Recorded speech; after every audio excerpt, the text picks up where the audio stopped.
Big boss Malayalam season 6 ഇന്നലെ big boss വീട്ടിലുണ്ടായ പല പ്രശ്നങ്ങൾക്കും തുടക്കമായത് രാവിലെ ജിൻഡോ പറഞ്ഞൊരു സ്റ്റേറ്റ്മെന്റ് ആണ്. ഇനിയും എന്റെ തലയിൽ കയറാൻ വന്ന ഞാൻ കാലേ വാരി നിലത്തടിച്ചേനെ എന്ന് ഇന്നലെ ജിൻഡോ ഒരു സ്റ്റേറ്റ്മെന്റ് പറയുന്നുണ്ട്.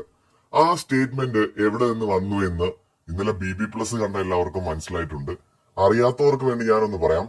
ആ ദിവസം രാവിലെ, അതായത് ഇന്നലെ രാവിലെ ജിൻഡോ പോയിട്ട് ഈ ജാസ്മിന്റെയും ഗബ്രിയുടെയും നല്ല പിള്ള കളിയെക്കുറിച്ചും അഹങ്കാരത്തെക്കുറിച്ചും ഒക്കെ പറയുന്നുണ്ട്. അതായത് എന്റെ അടുത്ത് റസ്മിൻ വന്ന് പറഞ്ഞു 2 ദിവസത്തേക്ക് അവര് ഡൗൺ ആയിട്ടിരിക്കുകയാണ്, അവരൊന്നും പറയണ്ട എന്ന് പറഞ്ഞതുകൊണ്ട് ഞാൻ അങ്ങനെ ഒന്നും പറയാതെ പോവായിരുന്നു. പക്ഷെ അവർ വന്നതിന് ശേഷം നമ്മളെല്ലാവരും ചേർന്ന് അവരെ എന്തോ ചെയ്ത പോലെയാണ് അവർ പറയുന്നത്. ശരിക്കും അവർക്ക് എന്തെങ്കിലും പറ്റിയിട്ടുണ്ടെങ്കിൽ അതിന് അവര് തന്നെയാണ് കാരണം. പക്ഷെ നമ്മളെ മണ്ടയ്ക്ക് കയറാൻ വരെയാണ് എന്ന് ജിൻഡോ പോയിട്ട് നമ്മുടെ സിബിന്റെയും സായിയുടെയും പൂജയുടെയും അടുത്ത് പറയുന്നുണ്ട്. ഇവരിപ്പോ ഒറ്റക്കെട്ടാണല്ലോ എല്ലാവരും. അപ്പൊ അങ്ങനെ പറയുന്ന സമയത്ത് സിബിൻ പറയുന്നുണ്ട്, നിങ്ങൾ റസ്മിനെ വിളിച്ചിട്ട് പറ, ഇനി എന്നെ തലയിൽ കയറാൻ വന്നാൽ ഞാൻ കാലേ വാരി നിലത്തടിക്കുമെന്ന് പറഞ്ഞു കൊടുക്കുന്നത്